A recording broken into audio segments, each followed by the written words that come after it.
2025년이 시작된 지 이제 한 주, 두 주 흘러가고 있습니다. 여러분 연말하면 무엇이 생각이 나십니까? 한 해를 정리하는 그 연말이 되면 한 해 동안 수고하였던 사람들을 격려하고 또 두각을 나타내었던 사람들을 높이 세워주는 각종 시상식들이 진행됩니다.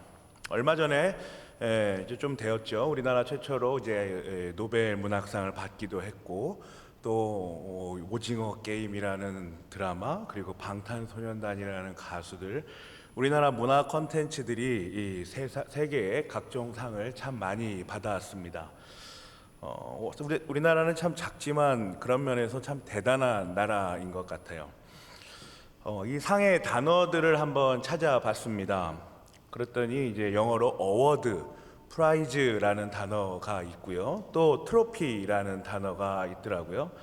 어워드나 프라이즈는 수여하는 상입니다. 그러니까 어떤 사회나 어떤 조직에 기여한 바가 큰 사람들에게 감사했다, 수고했다 이런 메시지를 담은 상이라는 거죠. 공로상 같은 거예요. 그리고 노벨상 같은 상도 프라이즈라는 단어를 씁니다. 그런데 이 트로피라는 상은요, 성격이 어워드랑 프라이즈랑은 좀 다릅니다. 트로피는 전리품, 약탈품이라는 뜻을 가지고 있는데요. 트로피는 고대 시대 전쟁에서 적장의 목을 베어서 창 높은 곳에 꽂아두고 있는 상황을 말합니다. 그러니까 전쟁에 승리한 장군이 자신이 통치하고 있는 그 성문을 지나가면서 그의 창에 적장의 머리를 꽂아두고 자 보아라 승리하였노라 라고 외치며 그 문을 들어가는, 그 자신을 완전하게 드러내는 그런 상이라는 거예요. 오늘날로 말하면 올림픽에서 메달이 이 트로피 개념입니다. 싸워서 쟁취하는 것이죠. 예전 고대 올림픽에서 경쟁에서 승리한 다음 최후 한 사람에게 그 월계관을 씌워주지 않았습니까? 이게 오늘날 트로피 개념이에요. 경쟁에서 승리하고 자신의 업적을 드러내어 자랑하는 이 개념입니다. 어워드나 프라이즈는 주변 사람들이 공로를 인정해주고 감사의 의미로 전달하는 것이라면, 트로피는 자기가 경쟁에서 승리하여 기뻐하며 본인이 스스로 주변에 알리는 것입니다. 내가 승리하였다 이렇게 딱 하고 나타나는 거라는 거죠. 그런 면에서 어워드나 프라이즈의 상 개념보다 트로피의 상 개념이 더 오래된 것 같긴 합니다. 수많은 시간 동안 우리 인류에 지대한 영향을 주었던 정복 전쟁들, 이 모든 것들이 다 이 개념 안에 들어있죠. 그래서 인류는 자신이 더 많이 가졌다고, 더 높은 곳에 있다, 그리고 더 빠르다라고 자신이 최고라고 외치면서 모든 생물 앞에서 자신이 획득한 자신의 트로피를 번쩍 들어 올려 왔습니다. 내가 너희보다 존엄하다라는 근거를 창조의 원리에서 찾아내지 아니하고 힘의 논리로, 경쟁의 논리로 그렇게 자랑하면서 그 피범벅이 된 승리의 트로피, 오늘날로 말하면 이 합격증 같은 거죠. 이것을 힘껏 들고 있는 우리 인류의 모습을 보고 있노라면 모든 사람이 가지고 있는 그 잔혹한 본성과 본능이 무엇인지 생각해 보지 않을 수 없습니다. 오늘 본문에 기록된 가인과 아벨의 이 역사적인 사건을 통해서 인간의 가장 깊은 곳에서부터 올라오는 분노, 시기, 그리고 증오와 같은 감정들을 한번 묵상해 보도록 하겠습니다. 에덴에서 쫓겨난 아담과 하와에게 하나님께서 가인과 아벨이라는 아들을 허락해 주셨어요. 시간이 흘러서 가인은 농사를 하는 농부가 되었고요. 아벨은 양을 치는 목자가 되었습니다. 그렇게 자신에게 맡겨진 일을 성실하게 감당하다가 어느 날 하나님께 자신이 가진 것을 드리는 날이 되었죠. 가인은 농부니까요, 땅에서 거둔 그 곡식을 드렸고, 아벨은 목자니 이 양의 첫 새끼와 기름기를 드렸습니다. 그런데 하나님께서 자신의 선하신 뜻에 따라 이 가인의 제물은 받지 않으시고 아벨의 제물만 받으셨다는 거죠. 그러자 가인이 하나님의 이 주권적인 사랑 때문에 아벨을 질투하기 시작합니다. 시기하기 시작하고 그리고 증오해서 분노하기 시작하는 거예요. 성경은 이러한 가인의 모습을 보여주고 있는데요. 창세기 4장 5절에 이렇게 기록되어 있습니다. 제가 읽어드릴게요. 가인과 그의 제물은 받지 아니하신지라. 가인이 몹시 분하여 안색이 변하니. 가인이 몹시 분노하고 얼굴색이 변합니다. 한 번 더 생각해 보겠습니다. 가인의 분노가 과연 아벨에게만 향하는 분노였겠습니까, 여러분? 가인은 아벨을 시기하고 질투하는 것을 넘어서 하나님께도 분노했다라는 사실이 분명해 보입니다. 그렇기 때문에 하나님께서는 자신을 향한 가인의 이 정당하지 않고 합당하지 않은 분노를 받아주시지 않았다라는 것을 성경은 6절에서 보여주고 있습니다. 제가 읽어드리겠습니다. 여호와께서 가인에게 이르시되 내가 분하여 함은 어찌 됨이며 안색이 변함은 어찌 됨이냐. 가인과 가인이 드렸던 제물을 받아주지 않으셨던 것과 동일하게 하나님께서는 그 가인이 일으킨 분노와 안색이 변하는 것을 받아주지 않으십니다. 7절로 넘어가 볼게요. 네가 선을 행하면 어찌 낯을 들지 못하겠느냐. 선을 행하지 아니하면 죄가 문에 엎드려 있느니라. 죄가 너를 원하나 너는 죄를 다스릴지니라. 가인아, 너가 선을 행하였으면 내 앞에서 낯을 들지 못할 일이 뭐가 있겠느냐. 네가 악을 행하였기 때문에 내 앞에서 지금 얼굴을 들지 못하는 것 아니겠느냐. 하나님께서 가인을 꾸짖으시죠. 그리고 이어서 이렇게 말씀하십니다. 선을 행하지 아니하면 죄가 문 앞에서 너를 기다리고 있다. 아벨을 시기하고 증오하며 나에게까지 분노라는 그 악을 계속해서 가지고 있다면 더 큰 죄가 너를 기다리고 있다라고 경고하시고 예언해 하십니다. 그러니 너는 더 이상 죄를 짓지 말고 여기서 멈추라라고 말씀하시죠. 이 말씀을 마치자마자 어떤 일이 벌어지죠? 가인은 바로 그 달콤한 죄의 유혹에 자신의 영혼을 완전히 내어주고 맙니다. 가인이 더 큰 악을 짓기만을 간절히 그 앞에서 기다리고 있는 죄 앞에 굴복하고 완전히 그 죄의 지배 아래에 놓이게 되는데요. 8절을 여러분들이 한번 읽어보시겠습니다. 시작. 그들이 들을 때 가인이 그의 아우 아벨을 쳐 죽이니라. 적극적으로 그 죄에게 자신의 영혼을 넘겨주고 있는 가인의 모습이 보여지십니까? 세번역 성경은 이 사건을 더 자세하게 기록하고 있는데요. 제가 한번 읽어드릴게요. 가인이 아우 아벨에게 말하였다. 우리 들러 나가자. 그들이 들에 있을 때에 가인이 그의 아우 아벨을 쳐 죽였다. 가인이 아벨에게 말합니다. 우리 들러 나가자. 그리고 가인은 아벨을 거기서 들에서 쳐서 죽이고 말죠. 사랑하는 은평교회 성도 여러분, 오늘 본문이 전달해주는 이 사건의 처참함이 여러분 느껴지십니까? 시기와 증오 가운데 발생된 분노를 다루지 못하여 살인으로까지 나아가는 가인의 모습을 보여줍니다. 성경은 완전하게 죄의 지배 아래에 죄에 사로잡혀 있는 가인의 모습을 보여주면서 동시에 이 사건의 비참함을 그대로 보여주고 있습니다. 살인된 장소가 어디입니까, 여러분? 들입니다. 오늘날과 같이 빌딩으로 이렇게 둘러싸여서 가려진 것이 아니라는 거예요. 나무가 우거진 숲도 아닙니다. 그야말로 허허 벌판인 들에서 그곳으로 아벨을 이끌고 가서 아무것도 존재하지 않는 그 들 한가운데 가인은 아벨을 쳐서 죽입니다.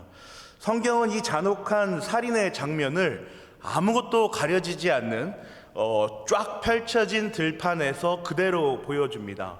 시기와 증오와 분노의 그 죄가 그 끔찍한 모습 그대로 완전하게 개방된 채로 그렇게 노출된 죄의 모습을 들에서 보여주고 있습니다. 어떻게 죽입니까? 쳐서 죽입니다. 정확하게 돌을 사용했다거나 어떤 것을 이용해서 죽였다는 기록은 없지만 이 고대 시대에 단순히 누군가를 죽였다라는 기록은 물리적으로 때려 죽일 수밖에 없다라는 것을 보여주죠. 의도적으로 그 물리적인 방법으로 힘을 동원하여 있는 힘껏 살인을 자행한 것입니다. 예전에 느와르 영화에서 한번 봤던 기억에 남는 대사가 있습니다. 인류가 어떤 무기나 특별히 총 같은 것을 발명하면서 사람이 누군가를 의도적으로 죽일 때 그 살인 회기에 죄책감을 줄여주었다. 그러니까 고대 시대처럼 때려서 죽이는 것이 아니라 총알 한 방으로 간단하게 손쉽게 누군가를 죽일 수 있다는 것은 살인의 과정을 빨리 진행될 수 있도록 도우면서 동시에 그 살인 자체에 대한 죄책감도 줄여준다라는 의미죠. 그런데 오늘 본문이 기록된 시대에는 당연히 총 같은 물건이 없는 시대 아닙니까? 그러니까 지금 성경은 살인 행위가 가장 잘 노출되고 드러나는 장소인 들판에서 정말로 숨이 끊어질 때까지 쳐서 죽이는 그야말로 잔인하기 그지없는 이 살인 행위를 그대로 노출시켜서 오늘날 우리에게도 보여주고 있는 거죠. 성경은 무엇을 드러내려고 하는 것이었을까요? 왜 가인의 살인 사건을 이렇게까지나 비참하게 그려냈습니까? 타락한 인간의 죄가 어디까지 갈 수 있는지, 그 참혹함이 어느 정도인지를 교훈하여 주려는 것입니다. 그리고 더하여서 인간의 타락이 얼마나 악한 것인지도 우리에게 알려주시는 겁니다. 한번 가인의 입장에서 생각해 볼까요? 가인의 입장에서 생각해 보면요, 어쩌면 너무나도 억울할 수도 있는 상황입니다. 이 시대는요, 레위기 이전의 시대입니다. 그러니까 제사는 어떻게 드려야 한다, 이런 모양 저런 모양으로 드려야 한다라는 이런 지침이 생기기 전이라는 거예요. 3절을 보시면 제가 읽어드리겠습니다. 세월이 지난 후에 가인은 땅의 소산으로 제물을 삼아 여호와께 드렸고, 성경에 가인이 하나님께 제물을 대충 드렸다라고 기록되어 있습니까, 여러분? 아무거나 집히는 대로 막 던졌다거나 또 썩은 것을 드렸다거나 뭐 그런 내용은 성경에 기록되어 있지 않습니다. 그저 농부였던 가인은 땅에서 나는 소산, 그것을 하나님께 드렸습니다. 이게 전부죠. 그런데 아벨은 좀 다릅니다. 4절과 5절 제가 읽어드리겠습니다. 아벨은 자기도 양의 첫 새끼와 그 기름으로 드렸더니 하나님께서 아벨과 그의 제물은 받으셨으나 가인과 그의 제물은 받지 아니하신지라. 아벨은 첫 새끼와 그 기름으로 하나님께 드렸습니다. 그리고 결과는 극명하게 달랐죠. 하나님께서는 가인의 제물은 받지 않으셨고 아벨의 제물은 받으셨습니다. 이 살인 사건의 배경은 이게 전부입니다. 가인과 아벨이 어떤 제물의 방식이나 과정을 배운 게 아니라는 거죠. 이런 가인의 제물을 받지 않으시더니 죄는 지금 네가 넘어지기만을 기다리고 있다라는 말씀으로 경고하시는 그 하나님이 가인의 입장에서는 얼마나 야속했을까요? 오직 하나님께서 판단하시고 하나님께서 이끌어 가시는 그 이유를 아무도 알지 못하는 이 일 가운데 살인 사건이 벌어진 것이죠. 그래서 가인은 아벨을 시기하고 또 질투하고 그리고 아벨을 죽이기까지 그 하나님에 대한 분노를 그렇게 최선을 다하여 쏟아내고 있는 장면을 성경은 보여줍니다. 사랑하는 은평교회 성도 여러분, 오늘 본문은 오늘날 우리에게 어떤 교훈을 전달해 줍니까? 아담의 타락 이후에 모든 사람은 하나님의 형상을 상실하여 버릴 만큼 타락했습니다. 그 창조의 영광과 은혜의 빛이 모두 완전히 사라질 만큼 오염된 것입니다. 모든 사람의 그 타락한 영혼을 그대로 놔두면 도무지 그 스스로 회복할 수 없을 만큼의 그러한 타락이 일어났던 것이죠. 성경은 가인의 이러한 살인사건 외에도 여러 가지의 시기와 질투와 그 증오와 분노의 역사를 보여주고 있습니다. 창조의 그 찬란한 빛에 가려져 있던 죄가 이 세상에 드러나는 그 사건을 우리는 아주 잘 알고 있죠. 바로 아담의 최초의 죄 사건입니다. 하나님께서 먹지 말라고 하신 그 선악을 알게 하는 나무의 열매를 아담이 먹고 만 것이죠. 이 사건도 아주 깊숙이 들어가서 묵상해 보면 결국 시기와 증오와 분노로 진행된 사건이라는 걸 알 수 있습니다. 아담이 이 최초의 죄를 저지르고만 배경이 무엇이죠? 하나님과 같아지고자 하는 그 교만이었잖아요. 그 교만한 마음의 뿌리는 무엇입니까? 내가 하나님처럼 된다면 내가 좀 더 멋진 일을 할 수 있을 거야. 하나님께서 이 열매를 먹지 말라고 하신 것이 내가 하나님처럼 되는 것을 두려워하셔서 그런 것은 아닐까? 참 하나님도 괘씸하시지. 날 이렇게나 사랑하신다고 하면서 이래 이것을 먹지 못하게 하시는 거지. 날 사랑한다고 말씀하시는 것이 혹시 거짓은 아닐까? 하나님에 대한 시기와 증오와 그리고 분노가 뱀의 그 달콤한 유혹 가운데 쏜살같이 지나가지 않았겠습니까? 그래, 내가 이것을 먹기만 한다면 바로 하나님과 같아질 거다. 나도 이제 하나님처럼 창조도 해내고 더 훌륭하게 이 세상을 다스릴 수 있지 않겠어? 이런 마음으로 그 열매를 힘껏 베어 먹지 않았겠습니까? 가인과 동일하게 그 하나님을 향한 분노로 가득 채운 그 아담의 행위가 그렇게 화로 그 행위로 드러내지 않았겠습니까? 하이델베르그 교리문답은 이러한 사실을 아주 잘 설명해 주고 있습니다. 105문과 106문을 한번 읽어보실 텐데요. 제가 질문하면 여러분들이 답을 해 주시기를 바랍니다. 제5문, 제6계명에서 하나님께서 원하시는 것은 무엇입니까? 내가 이웃의 명예를 훼손하거나 그들을 미워하거나 해치거나 죽이지 않기를 원하십니다. 나는 생각이나 말이나 몸짓으로 무엇보다도 행동으로 그리해서는 안 되고 다른 사람을 시켜서 해도 안 되며 오히려 모든 복수심을 버려야 합니다. 더 나아가 자기 자신을 해쳐서도 안 되고 부주의하게 위험에 빠뜨려서도 안 됩니다. 그러므로 살인을 막기 위해서 국가는 또한 칼을 가지고 있습니다. 네, 이어서 106문도 한번 읽어볼게요. 그런데 이 계명은 살인에 대해서만 이야기합니까? 아닙니다. 하나님께서는 살인을 금함으로써 살인의 뿌리가 되는 시기, 증오, 분노, 복수심 등을 미워하시며 이 모든 것들을 살인으로 여기신다고 가르칩니다. 네, 106문부터 한번 볼까요? 하이델베르그 교리문답은 이 살인 행위와 뿌리를 살인 행위의 뿌리를 시기와 증오와 분노와 복수심이라고 설명하고 있습니다. 그리고 하나님께서는 이 모든 것들을 살인으로 여기신다라고 말씀하시죠. 왜 그렇죠? 누군가를 우리가 조금 시기할 수도 있지 않겠습니까? 그게 살인은 아니지 않겠어요? 누군가에게 조금 분노할 수도 있잖아요. 그게 반드시 살인으로 이어진다라는 그렇게 장담할 수 있습니까? 왜 이렇게까지 집요하고 치밀하게 하이델베르그 교리문답은 시기와 증오와 분노를 다루고 있는 것일까요? 우리의 타락함 때문입니다. 이 모든 교훈의 뿌리는 우리의 타락함을 말하고 있습니다. 쉽게 말해서 우리의 선함을, 우리가 선하다는 것을 신뢰할 수 없다는 거예요. 우리의 타락함을 분명하게 직시하고 깨달으라라는 것입니다.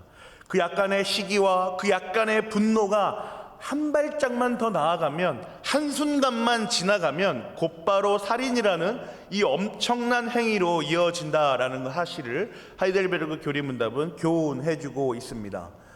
이는 우리의 생활에서도 아주 잘 드러나죠. 아이를 키우다 보면 그렇지 않겠습니까? 아이가 움직이고 행동하는 그 모든 것들을 있는 그대로 자유롭게 그렇게 놔두면, 그 아이를 존중하면 어떻게 되죠, 여러분? 곧바로 질주하는 자동차들이 있는 횡단보도로 돌진하는 것이 아이들의 그 위험천만한 행동 아니겠어요? 오늘 하지 않아도 될 거야. 지금 당장 급한 것이 아니니 조금만 미루자. 그렇게 조금만 게으름을 피우고 나태해지면 어떻게 됩니까?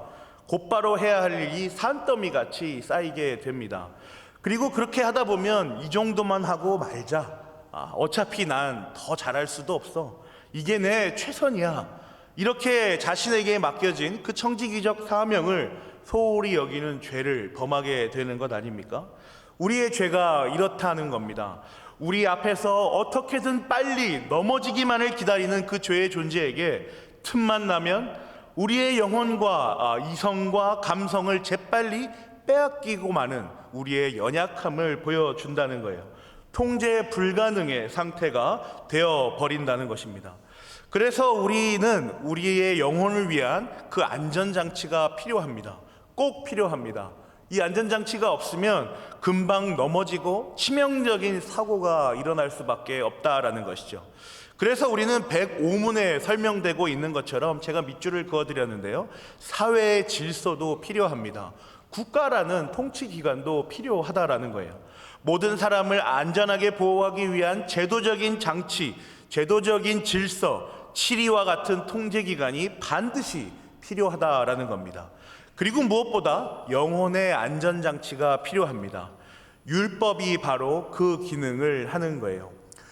율법이 죄를 향하여 그렇게 돌진하는 우리의 영혼을 막아서고 지켜줍니다. 그리고 깨달을 수 있게 도와주죠. 오늘 본문에도요, 하나님께서 활용하시는 이러한 율법의 안전장치의 기능을 분명하게 보여주고 있는데요. 오늘 본문 9절과 10절 여러분들이 한번 읽어보도록 하겠습니다. 시작. 여호와께서 가인에게 이르시되 내 아우 아벨이 어디 있느냐? 그가 이르되 내가 알지 못하나이다. 내가 내 아우를 지키는 자니이까. 이르시되 내가 무엇을 하였느냐? 내 아우의 핏소리가 땅에서부터 내게 호소하느니라. 하나님께서 가인에게 기회를 주십니다. 너의 아우 아벨이 지금 어디에 있느냐? 너가 지금 무엇을 하였느냐? 분명하게 가인에게 기회를 주세요. 돌이킬 수 있는 기회를 주십니다. 2번이나 그 기회를 하나님은 가인에게 주셨습니다. 그런데 가인은 그 2번의 기회를 완전하게 날려버립니다. 내가 알지 못합니다. 내가 아우를 지키는 자입니까? 또 침묵으로 그 죄를 고백할 수 있는 기회를 완전히 날려버립니다.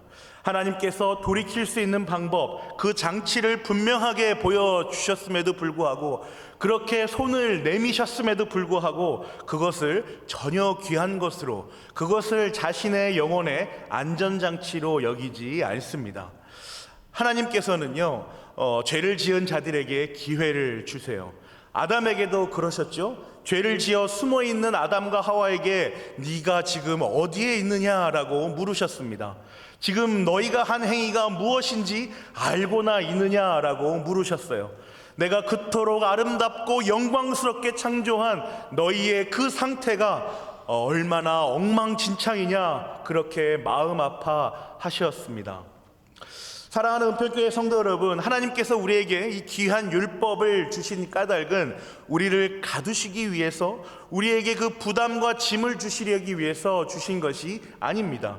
우리를 너무나도 사랑하셔서 우리가 이 율법을 한순간이라도 빨리 그 죄의 지배 아래에서 벗어나기만을 간절히 기다리시며 이 율법을 주신 것입니다. 그대로 뒀다가는 도무지 그 스스로 죄로부터의 출구를 찾을 수 없는 만큼 정말 너무나도 연약한 우리이기 때문에 그대로 뒀다가는 곧바로 순간적으로 쌩쌩 달리는 그 도로로 스스로 몸을 던질 것이 명백하기 때문에 우리를 깨닫게 하셔서 살리시려고, 구원하시려고 우리에게 이 귀한 율법을 주셨습니다. 그리스도께서 십자가상에서 죽음을 기다리셨을 때 사람들은 어떤 모습을 보여줬죠? 안타까워하고 예수님을 긍휼히 여기셨습니까?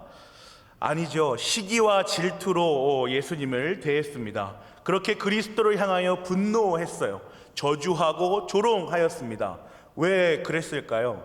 자신이 기다리던, 그렇게나 수많은 시간을 버텨왔던 자신들의 삶이 십자가에서 스스로 내려오지도 못하는 저 형편없는 그리스도, 저 능력 없는 그리스도로 인하여 아무것도 아닌 것이 되어버렸습니다. 자신들이 지금껏 쌓아온 왜곡된 그 거룩의 모양이, 그 추잡하기 그지없는 외식의 모양이 그리스도가 완전히 망가뜨려 버렸습니다. 돈 나와라 뚝딱 하면 돈이 펑펑 나와야 하는 그들이 만들어낸 신 그리스도는 그런 존재가 아니었기 때문입니다. 그렇기 때문에 사람들은 가장 거룩하며 가장 존엄하신 그 신성한 존재를 시기하고 증오하고 분노하며 처참하게 죽이는 살인까지 나아갔던 것입니다. 이런 사람의 끔찍한 타락을 성경은 고스란히 보여주죠. 그리고 이런 자들을 향하여 그리스도께서 뭐라고 말씀하시죠? 아버지, 저들은 지금 자신들이 하는 행동이 무엇인지 전혀 알지 못합니다. 저들을 불쌍히 여겨 주십시오. 사랑으로 그들을 덮으십니다. 그렇게 다 이루었다 말씀하시며 그 율법을 완전히 완성하시죠. 온전히 자기 자신만으로 구원에 이르는 그 유일한 길을 보여주십니다. 사랑하는 은평교회 성도 여러분, 율법은 사랑입니다. 하나님의 한없이 이 풍성하고 넓은 감히 헤아릴 수 없는 사랑 그 자체입니다. 그 사랑은 용서로 설명되고 기다림으로 표현되며 오래 참음으로 드러나는 사랑입니다. 어제도 오늘도 내일도 죄 아래 씨름하고 있는 우리의 가녀린 영혼을 향하여 하나님께서 말씀하시죠. 나의 백성, 사랑하는 나의 성도들아, 너희가 지금 어디에 있느냐? 너희가 지금 무엇을 하고 있느냐? 그 처참한 살인의 현장이 완전하게 개방된 채로 자행되고 있는 그 저주받은 땅으로, 핏소리가 외쳐 우는 그 땅으로 내 아들 그리스도를 보내겠다. 가만히 놔두면 시기와 질투와 분노가 되어 살인까지 저지르고 마는 그 사람들이 있는 곳으로 내 아들을 보내겠다.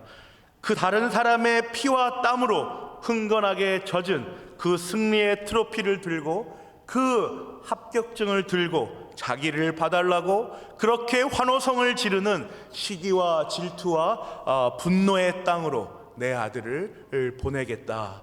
그러니 너는 이제 내 아들 그리스도에게로 피하라. 속히 돌아오라 말씀하시는 것입니다. 나의 사랑 안으로, 나의 용서의 품으로 돌아오라. 내가 지금 너를 기다리고 있다. 오래 참고 있다 말씀하여 주시는 것입니다. 하지 말라, 하지 말라, 하지 말라라고 빡빡하기 그지없는 그 10가지 계명을 통하여 하나님께서는 이 세상에 흩어져 있는 모든 성도가 돌아오기를 기다리고 계시는 것입니다. 하이델베르그 교리문답은 살인하지 말라는 율법의 마지막을 이렇게 설명합니다. 107문 제가 읽으면 여러분들이 답을 해주시기 바랍니다. 앞에서 말한 방식으로 우리 이웃을 죽이지 않으면 그것으로 이 계명을 다 지킨 것입니까? 아닙니다. 하나님께서는 시기와 증오와 분노를 정죄하심으로써 우리가 우리 이웃을 자기 자신처럼 사랑하여 인내와 화평과 온유와 자비와 친절을 보이고 우리가 할 수 있는 한 그들을 해악으로부터 보호하며 심지어 원수에게도 선을 행하라고 하셨습니다. 하나님께서 우리를 사랑하신 것 같이 또 우리가 하나님을 사랑하는 것 같이 하나님의 형상으로 창조된 이 이웃을 사랑하며 인내와 화평과 온유와 자비와 친절을 보이고 심지어 그 원수까지라도 선을 행하고 사랑하라 그렇게 기록되어 있죠. 이렇게 기록된 하이델베르그 교리문답은 분명하게 그리스도의 사역을 우리에게 교훈하여 줍니다. 하나님께서는 그리스도께서 행하신 그 방법 그대로 우리도 그렇게 하기를 바라고 오래 참으시며 기다리시는 것이죠. 말씀을 맺습니다. 우리가 살아가는 날 동안 하나님께서 우리에게 주신 이 율법, 이 10가지 계명을 성실하게 또 진지하게 묵상하며 살아가시기를 기도합니다. 매주 또 매일 또 어쩌면 매 순간마다 이 율법을 붙들고 하나님께서 돌아오게 하시는 그 하나님의 사랑을 경험하시기를 그리스도의 이름으로 기도합니다.